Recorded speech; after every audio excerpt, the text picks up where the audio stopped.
पंचगंगा नदीचा पूर पाहिला, दूधगंगा नदीचा पूर पाहिला, हिरण्यकेशी नदीचा पूर पाहिला, परंतु आज गडिंग्लज शहरामध्ये लोकगंगेला महापूर आलेलं पाहिल्यानंतर माझा या आणि राजेश पाटलांच्या निवडणुकीमध्ये 1 लाखाच्या वर मतांनी विजय झाल्याशिवाय राहणार नाही. आता ज्योतिषांनी सांगण्याची आता आवश्यकता नाही. आई शपथ मी सांगतो, 15 वर्ष मी इथं आमदार म्हणून आहे. मधुसृष्टीचं एक राऊंड ओव्हरफ्लो झालेलं मी कधीच बघितलं नाही. आणि आज विशेषतः गडिंग्लज शहर आणि राजेश पाटीलांच्या मतदारसंघातून आणि कडगाव कोलगे मतदारसंघामधून आज ज्या ज्या नागरिकांनी इथं उपस्थिती लावली, मला वाटते त्यांच्या जीवनातला हा एक ऐतिहासिक क्षण आहे. या मधुसृष्टी ग्राउंडचे सगळे रेकॉर्ड ब्रेक करणारा आज ही प्रचाराची सभा झाली. मी आपल्या सर्वांचे आणि माता भगिनींचे आणि आपल्या सर्वांचे मी मनपूर्वक आभारी आहे. बंधूंनो, रॅलीमध्ये येताना राष्ट्रवादी काँग्रेस पक्षाचे झेंडे फडकवत तुम्ही आलात.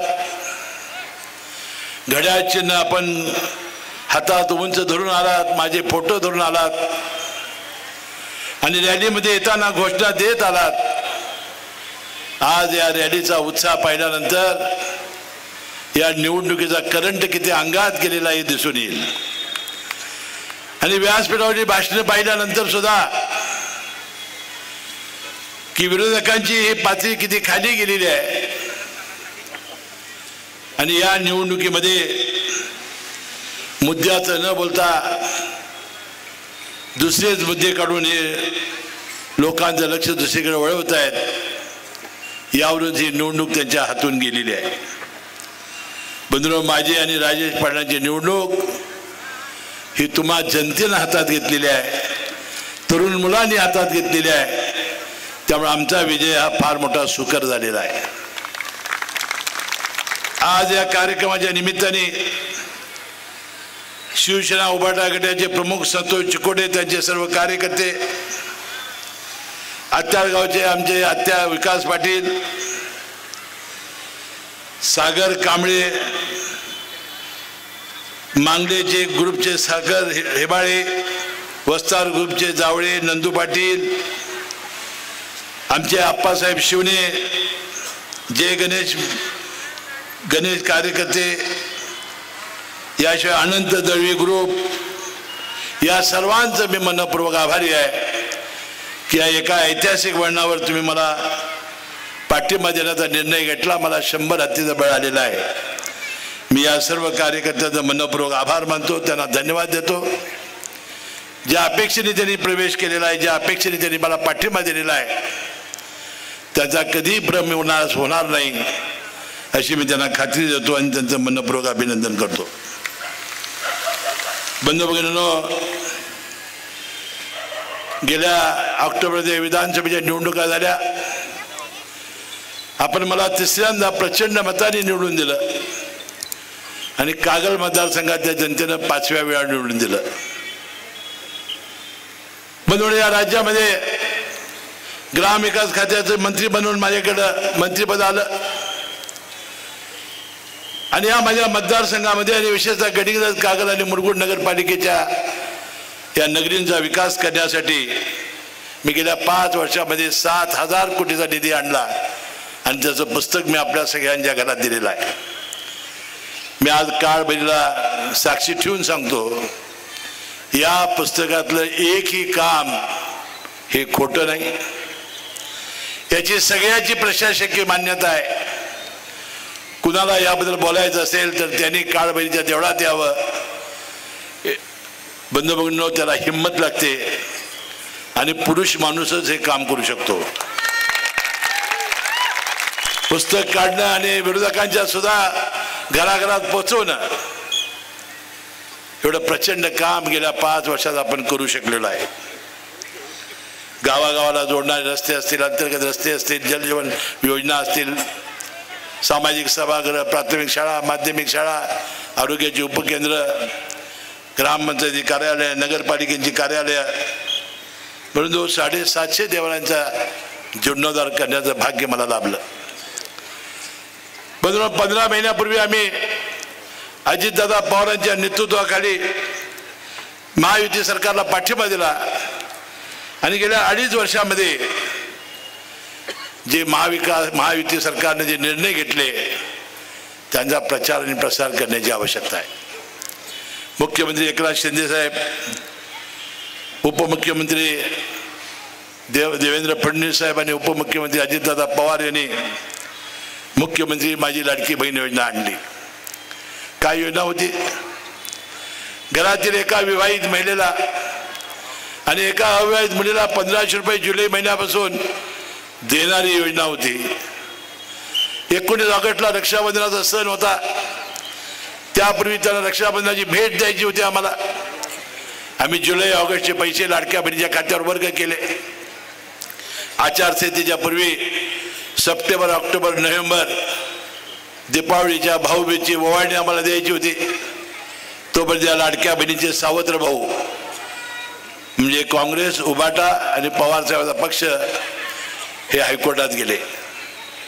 त्यांनी याचिका दाखल केली की 46,000 कोटी लाडक्या बहिणींना द्यायला निघालेत, तिजोरी रिकामी करणार आहेत, विकास कामं बंद पडतील, ह्याला तात्काळ स्थगिती द्या. हायकोर्टाने हस्तक्षेप करण्यास नकार दिला. त्याला फेटाळली याचिका. त्यांनी दुसरा फंड आणला. आपल्या देशाचे कडक निवडणूक आयुक्त होऊन गेले TN शेषन, त्या हयात नाही. त्यांनी एक निर्णय दिला होता, विधानसभा आणि लोकसभेच्या निवडणुका जर 6 महिने जात असतील तर मतदारांना प्रभावित करणारा निर्णय राज्य सरकारला घेता येणार नाही. ही कुणकुण आम्हाला लागतात, ही तक्रार करणारी कुणकुण लागतात. आम्ही सप्टेंबर, ऑक्टोबर, नोव्हेंबर भाऊबीजेच्या ओवाळणीचे सकट आईचे 7,500, मुलीचे 7,500, 15,000 लाडक्या बहिणींच्या खात्यावर वर्ग केलं आणि बोंबलत बसा म्हणून सांगितलं. बोंबलत बसा पार्लमेंटरी शब्द आहे पटेल सर. 2.5 लाख रुपये उत्पन्नाची मर्यादा होती, ती केशरी आणि पिवळ्या कार्डाला आम्ही काढून टाकले. काही ठिकाणी आम्हाला कार्यकर्ते म्हणायचे, साहेब एका नवऱ्याला 2-2 बायका आहेत, त्याचं काय करायचं? आम्ही तर एकाच बाईला देणार होतो. मी म्हटलं नवऱ्याला विचारा लाडकी कोणा, तिला देऊन टाका. 2 अविवाहित मुली घरामध्ये असणं साहजिक आहे. आई वडिलांची परीक्षा होती, धाकटीला द्यायचं का चोरलीला द्यायचं? आम्ही मंत्रिमंडळापुढे मांडण्याचा प्रयत्न केला होता की आपण दुसऱ्याही मुलीला देऊन टाकू, पण 46,000 कोटीची आधी तरतूद केली होती. विधानसभेचं अधिवेशन होतं, ते राहून गेलं होतं. परंतु गेल्या आठवड्यात राज्याचे उपमुख्यमंत्री आणि मुख्यमंत्री हे महायुतीच्या प्रचाराचा शुभारंभ करण्यासाठी कोल्हापूरला आले आणि त्यांनी तुम्हाला वचन दिलं आहे. मी तुम्हाला वचन देतो, येणाऱ्या 20 तारखेला महायुतीचं सरकार पुन्हा तुम्ही आणा. माझं जे चिन्ह आणि राजेश पाटलाचं चिन्ह, जे घड्याळ चिन्ह आहे, त्या घड्याळ चिन्हासमोरचं बटन कटाकट कटाकट कटाकट दाबा. हे 1,500चं अनुदान आम्ही 2100 करू आणि नंतर 3,000 रुपये केल्याशिवाय राहणार नाही, हे वचन तुम्हाला मी देतोय. बरोबर 1,500 3,000 ह्याला श्रीमंताला काय त्याची किंमत आहे? तर त्या गरीब महिलेला माहिती आहे. आपल्याला एखादं पातळ घ्यायचं असेल, मग एखाद्या लहान मुलाचं काय त्याचा हट्ट पुरवायचा असेल तर किती मोठी रक्कम आहे.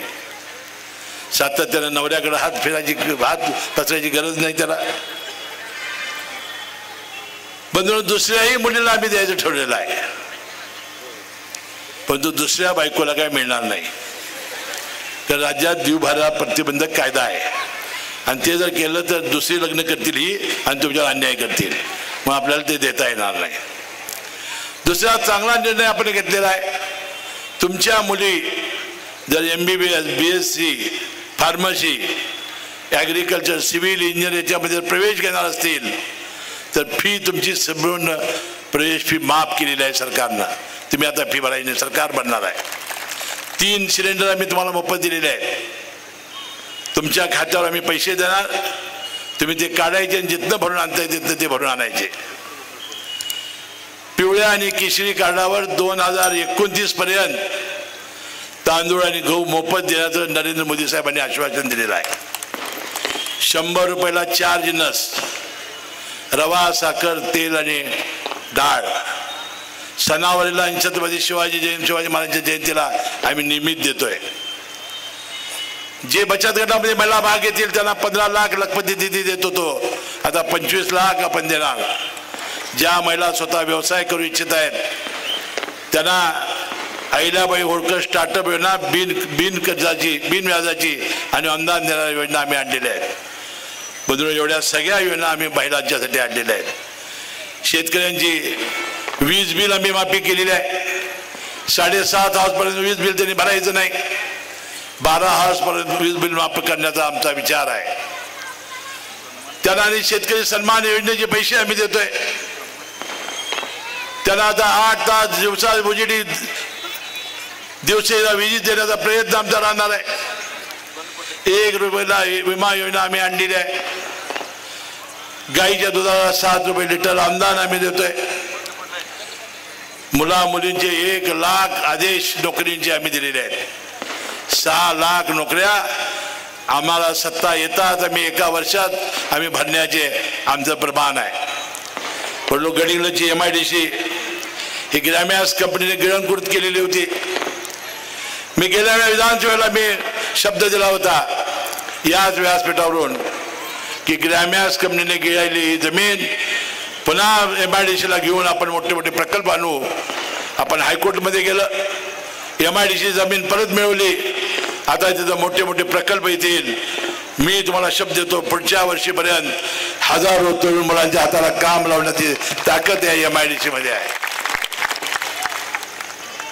म्हणून आणि जे गडिंग्लज शहराचे, गडिंग्लज तालुक्यातील जे विकासाची कामं असतील ते सगळे करण्याचा प्रयत्न आमचा या निमित्ताने राहील. म्हणून तुमच्या सगळ्यांच्या आशीर्वादानं 19 वर्ष मला मंत्रिमंडळात राहण्याची संधी मिळाली. पण विशेष सहाय्य खात्यामध्ये मी अनेक वेळा सांगितलेलं आहे की विधवा भगिनीला नवरा मिळालं सर्टिफिकेट आणलं, पेन्शन देणारा कायदा या राज्यामध्ये मी आणला. जी परित्यक्त्या भगिनी आहे नवऱ्यानं सोडलेली, पहिल्या योजनेमध्ये सोडचिठ्ठी कोर्टात आणायची मी कायदा बदलला. गावातला कोणी प्रमुख माणूस याने लिहून दिली की अमुक अमुक भगिनी परित्यक्त्या नवऱ्यानं सोडलेला आहे, तिला पेन्शन देणारा कायदा या राज्यामध्ये आला. 65 वर्षाचे आई वडील ज्यांना मुलं बघत नाहीत, सुना पोटाला घालत नाहीत, त्यांना दोघांनाही एकत्रित येणारी योजना या राज्यामध्ये मी आणली. त्याचं नाव श्रावणबाळ ठेवलं. राज्यभर माझं नाव श्रावणबाळ पडलं. दिव्यांग लोकांना 80% अपंगाच्या दाखल्याची अट बदलून मी 40% आणली. मी या खात्याचा मंत्री होतो तो 250 रुपये पेन्शन होती. नंतर 600 केली. मी फडणवीस साहेब मुख्यमंत्री तिने 1000 रुपये केली. पुन्हा काळबळीची कृपा बघा. 2 जुलै 2023ला आम्ही महायुती सरकारला पाठिंबा देण्याचा निर्णय घेतला आणि 15 जुलै 2023ला 1,500 पेन्शन करणारा कायदा मी काढण्याचं भाग्य मला लाभलं. बदल यामध्ये 2 त्रुटी आहेत. 21,000 उत्पन्नाची मर्यादा ही 50,000 रुपये करायची आहे. 1,500 आपलं पेन्शन ही 2,000 रुपये करायची आहे. बंधुरो, विधी न्याय खातं माझ्याकडे आलं. या राज्यात असलेल्या पब्लिक ट्रस्ट ऍक्टच्या जे धर्मा दवाखान्याने 10% मोफत उपचार करण्याची कायद्याने आवश्यकता होती. एखाद्या गरीबाच्या घरात हृदयविकार आला आणि त्याला ऑपरेशन करायची पाळी आली. मेंदू, मणका, कॅन्सर, किडनी, लिव्हर, लाखो रुपये एका वेळेला लागतात. गरीब माणसं आणणार कुठनं? सोनं, नाणं, दागिनं, जमिनी, घरं दारं विकूनचा एवढ्या पैशाची जुनी होत नव्हती. या खात्याचा मंत्री म्हणून मी कायदा आणला. शेकडो कोटीच्या सवलती हे दवाखाने घेत आहेत आणि जर गरीबाच्या उपचारच करणार नसतील तर 6 महिन्याची सक्त शिक्षा आणि 50,000 रुपये दंड करणारा कायदा मी या राज्यात आणला. गेल्या 15 वर्षात लाखो लोकांची ऑपरेशन मोफत व्हायला लागली. आज मी 25-30 गंभीर आजारी पेशंट घेऊन जातोय. मी काळबैलीकडे प्रार्थना करेन की तुम्हाला कोणालाही कसलाही रोग होणे, ऑपरेशन करायची पाळी येऊ नये. मी प्रार्थना करतो झालं तर तुम्ही घाबरू नका, माझ्याकडे या. मी तुम्हाला मुंबईला घेऊन जाईन. मोठ्यातल्या मोठ्या दवाखान्यामध्ये कसलंही ऑपरेशन करून मोफत तुम्हाला गावात सुखरूप आणून सोडण्याची जबाबदारी हसन मुश्रीफ आमच्या मुलांना आणि भावानं उचललेली आहे. 1 जुलै 2023 पासून महायुती सरकारनं आणखीन एक चांगला निर्णय घेतला. महात्मा फुले जीवनदायी योजना ही जी 1.5 लाख रुपये होती ती आता 5 लाख रुपयाची केलेली आहे. आणि पांढऱ्या रेशन कार्डला तर सुरू आहे. आयुष्यमान भारत नरेंद्र मोदी साहेबांची 5 लाखाची, 65 वर्षाच्या वरच्या ज्येष्ठ नागरिकाला 10 लाख रुपयाची आयुष्यमान भारत मोदी साहेबांची. आता गडिंग्लजच्या जवळजवळ सर्व दवाखान्यामध्ये, मुंबई कोल्हापूरच्या सगळ्या दवाखान्यामध्ये बंधूंनो आता या सगळ्या योजना सुरू आहेत. आता छोट्या मोठ्या कुठल्याही आजारासाठी मुंबईला येण्याची आवश्यकता आम्ही इथंच करतो. मी अतिशय अभिमानाने सांगेन, मी गर्वाने सांगणार नाही, विनयाने बोलेन की या वैद्यकीय सेवेमध्ये भारतामध्ये लोकप्रतिनिधी म्हणून सगळ्यात चांगलं काम करणारा हसन मुश्रीफ हा एकमेव आमदार असावा असं माझं मत आहे. नंतर कामगार खातं आलं, त्यात बांधकाम कामगार मंडळ काढण्याचं भाग्य मला लाभलं. राज्याच्या तिजोरीला 1 पैशाला मी हात लावला नाही. 10 लाख रुपयाच्या वरच्या सरकारी खाजगी बांधकामाला 1% सेस लावला. कंत्राटदाराला सक्ती केली. या खात्याचा मंत्री होतो त्याला 6,000 कोटी रुपये जमलेले होते, आज 15,000 कोटी रुपये जमलेले आहेत. नॅशनलाइज बँकेत ठेवण्याचा कायदा असल्यामुळं 6-7% वर्षाला व्याज मिळतंय. कामं प्रचंड सुरू असल्यामुळे 300-400 कोटी पुन्हा शेष गोळा होतोय. म्हणून योजना किती आणल्या. त्या बांधकाम कामगाराला नोंदी झाल्याबरोबर त्याला लग्नाला 21,000 रुपये आपण देतोय. त्याची पत्नी गरोदर असेल आणि बाळंतपणा असेल तर नैसर्गिक बाळंतपणाला 15,000, शिजरीला 20,000 हे मंडळ देते. मुलं झाली 1ली ते 7वीला 2,500 मुला मुलीला, 8वी ते 10वीला 5,000 मुला मुलीला, 11वी ते 12वीला 15,000 मुला मुलीला, कॉलेजला 20,000 मुला मुलीला, 1,50,000 MBBSला आणि 60,000 डिप्लोमासाठी हे मंडळ शिष्यवृत्ती देते. बंधुरो, गेल्या वर्षी आमच्या कार्यकर्त्यांनी इतकी मेहनत घेतली की माझ्या कागल विधानसभा मतदारसंघामध्ये 59 कोटीची शिष्यवृत्ती विद्यार्थ्यांच्या खात्यावर जमा झाली. दुर्दैवाने अपघाती मृत्यू झाला तर 5 लाख रुपये त्याच्या वारसाला, नैसर्गिकरित्या मृत्यू झाला तर 2 लाख रुपये त्याच्या वारसाला, दोन्हीमुळे मृत्यू झाल्या त्याच्या विधवा पत्नीला 2,000 रुपये महिन्याला असं 5 वर्ष पेन्शन आम्ही देतोय. एका मुलीच्या लग्नाला 51,000 रुपये देतोय. घर बांधायला आम्ही अनुदान देतोय. अनेक योजना आणल्या. बंधूंनो, या योजनेमध्ये एवढी शक्ती आहे. मला जर पुन्हा संधी तुम्ही दिली तर या बांधकाम कामगारांच्या घरावर सोन्याची कौलं सुद्धा मी बसवून देईन, एवढी यामध्ये योजना आहे. गडिंग्लज शहरामध्ये 11 कोटीची शिष्यवृत्ती जमा झालेली आहे. 11 कोटी. 11 कोटी कशाला म्हणतात. नंतर याच्यात एक योजना मी आणली होती, मध्याह्न भोजन. दुपारच्या वेळेला कामगारांना ताजं जेवण मिळावं म्हणून कॉन्ट्रॅक्टरच्या करवी शिजवायचं सेंटर किचनला आणि त्यांना आणून तिथं वाढायचं. ते शाकाहारी जेवण होतं. बहुतांशी कामगार आमचे खाटकूट खाणारे, त्यामुळे ते जेवण शिल्लक राहायला आंबायला लागलं. तसंच तो वाढायला लागला. बातम्या यायला लागल्या, सरकारची बदनामी व्हायला लागली. म्हणून ते आम्ही बंद केलं आणि त्याला सुरुवात केली प्युअर स्टेनलेस स्टीलची 30 नग असलेली 10,000च्या भांड्याचा सेट. आता भांड्यावर बायकांचं किती प्रेम असते मला माहिती आहे. एखादे 5 सख्खे भाऊ वेगळे वेगळे राहत असतील आणि सामायिक कार्यक्रमाला भांडी जर त्यांनी आणली एका कार्यक्रमाला, तर दुसऱ्या दिवशी सकाळी धुतल्यावर प्रत्येक घरातली बाई आपापला चमचा, आपापली ताटी, आपापली वाटी, जसं धनगर मेंढर काढतात तशी नेत्यात. आम्ही कधी गडबडीला सांगतो की बाबा रात्री जेवायला वेळ झाला, ड्रायव्हरला कार्यकर्ता डबा दे. डबा घेऊन जेवला आम्ही की दुसऱ्या ड्रायव्हरमध्ये साहेब डबा द्यावं. कार्यकर्ता म्हणे बायको मला वाढणार डबा आणल्याशिवाय. बंधू, वैद्यकीय शिक्षण खातं गडिंग्लज शहरामध्ये तुम्ही त्या 100 कॉटच्या हॉस्पिटलमध्ये कधी गेलाय. बाबासाहेब कुपेकरांची मला आज आठवण येते. त्यांनी 100 कॉटचं हॉस्पिटल केलं. मी कोरोनाचं बघून 200 बेडचं केलं. ICU बेड नव्हते, तिथं 20 ICU बेड आणले. डायलिसिस सेंटर आणि तिथं CT स्कॅन मशीन बसवलं. म्हणून आतून फक्त MRI बसवायचा आहे. म्हणून संधी मला मिळाली तर एक MBBS शासकीय महाविद्यालय मला गडिंग्लजला आणायचं आहे. आणि या मुलांच्या हाताला काम देण्यासाठी MIDC मध्ये मोठे मोठे प्रकल्प आणायचे आहेत. गडिंग्लजला जागा मिळाली तर IT पार्क सुद्धा मी आणून दाखवल्याशिवाय राहणार नाही हा विश्वास या निमित्ताने मी वर्क करणार आहे. बंधू भगिनींनो, या वैद्यकीय शिक्षण खात्यात तरी 73 वर्ष झाली राज्य स्थापन होऊन 14 महिने मला मिळाले. 73 वर्षात जेवढं काम झालं ते 14 महिन्यात मी काम करून दाखवलं. संपर्क कसा राहिला माझा?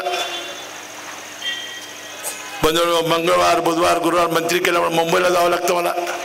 शुक्रवार शनिवार रविवार सोमवारी सकाळी 5:30 वाजल्यापासून येणाऱ्या हजारो लोकांना मी भेटतो, त्यांची कामं ऐकतो, त्यांना पत्र फोन देऊन तो हसत कसं जाईल ते आयुष्यभर बघितलं. बंधूंनो, तुमचं सुख तुमचं दुःख तुमच्या अडचणी तुमच्या समस्या या माझ्या आहेत. तुम्हाला ठेच लागली मला कळेल असं एक वातावरण 15 वर्षामध्ये आपण या गडिंग्लज मतदारसंघामध्ये आपण तयार केलेला आहे. म्हणून असा एक समर्पित गवाणीनं काम करणारा एक उमेदवार तुमच्या समोर आहे. आणि दुसऱ्या बाजूला कपटी कारस्थानी कावळा जसा चुचीनं घाणीवर गंडा मारतोय तसा मारणारा एक उमेदवार आपल्या समोर आहे. म्हणून मला आणि माझ्या कुटुंबियांना तुरुंगात घालून ईडी मागं लावून हे आमदार व्हायला निघालेले आहेत. काय प्रकरण आहे? सरसेनापती संताजी घोरपडे कारखान्याचे शेतकऱ्याचे पैसे आम्ही घेतले, त्यांना पावत्या दिल्या, महिन्याच्या महिन्याला साखर आम्ही देतोय, त्यांचा ऊस देतोय, फक्त शेअर सर्टिफिकेट दिले नाहीत असं FIR करायला लावली. आणि बंधून त्यांनी ईडी आणली. कोर्टाने मला क्लीन चिट दिली. काल पवार साहेब इथं आले होते, त्यांना हे माहिती नाही. मी सांगितलं साहेब मला क्लीन चिट मिळाली, तुम्हाला येऊन काहीतरी मी सांगेन. बंधू भगिनींनो, ज्यानं ही ईडी लावली त्याला हे मांडीवर घेऊन बसलेले आहेत. ज्यांनी 10 वर्ष ज्या देवेंद्र फडणवीसनी मांडीवर घेतलं होतं, गोरं गोमटाय राजाचा पोरगा आहे, त्यानं तिथं घाण करायला आहे घालकेल केलं नाही. ते पवार साहेबांचं काय सोडणार आहे?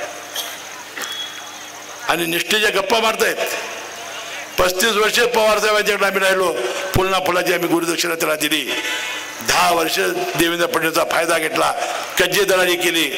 देवेंद्र फडणवीस साहेब मला म्हणत होते, साहेब तुम्ही मंत्री असून मंगळवार बुधवार कधी आला नसाल, पण हा गडी दर मंगळवार बुधवारी जॅकेट घालून 25-30 पत्र घेऊन यायचा, बदल्या बढत्या आणि निधीची पत्र आणि कज्जे दलाली करायचा. आणि बंधूंनो, ज्या वेळा परीक्षा द्यायची पाळी आली तर दोन्ही निवडणुकीमध्ये वास्तविक संजय गाडगे गेला राहिले होते युतीचे, त्यांना पाठिंबा द्यायला पाहिजे होता. यावेळेला गुरुदक्षिणा द्यायला पाहिजे होती, न देता ते बंड करून उठलेले आहेत. बंधूंनो, अशा माणसाला, आणि ज्याचा उल्लेख मगाशी उत्तम कांबळेंनी केला की सिन्नरच्या दलिताची जमीन काढून घेणाऱ्या, संजय गांधी निराधाराच्या योजनेमध्ये चौकशी लावून त्यांची चौकशी करणाऱ्या आणि गरिबांच्या चुलीत पाणी ओतणाऱ्या, बांधकाम कामगारांच्या चुलीत पाणी ओतणाऱ्या ह्या उमेदवाराला खड्यासारख्या बाहेर फेका. आणि येणाऱ्या निवडणुकीमध्ये मला आणि राजेश पाटलांच्या घड्याळ चिन्हासमोर बटन दाबून आम्हाला प्रचंड मताने विजयी करावाची विनंती करतो. पुन्हा जर तुम्ही संधी मला दिली तर मी आणि राजेश पाटील तुमची हमाल म्हणून आम्ही सेवा करू, तुमच्या जीवनात चांगले दिवस आणण्याचा प्रयत्न करू, तुमचं कोट कल्याण करण्याचा प्रयत्न करू, या मतदारसंघाचा चेहरा आणि मोहरा बदलू, एवढं आश्वासन मी या निमित्त देतोय. आम्ही दोघेही निवडून आलो तर आम्ही मंत्री होईल का नाही? चांगलं खातं मिळेल का नाही? याला काय मिळणार? फुकट मतं घालवू नका. येणाऱ्या निवडणुकीमध्ये 20 तारीख लक्षात ठेवा, माझी शपथ आहे. घड्याळची लक्षात ठेवा, महायुती सरकारनं जे 2.5 वर्षात केलं आहे ते 5 वर्ष जर मिळाली तर संपूर्ण महाराष्ट्राचा चेहरा आणि मोहरा आम्ही बदलून टाकू असा विश्वास व्यक्त करतो. आणि प्रचंड अतिविराट संख्येने उपस्थित झाल्याबद्दल तुम्हाला मी सलाम करतो. जय हिंद, जय महाराष्ट्र.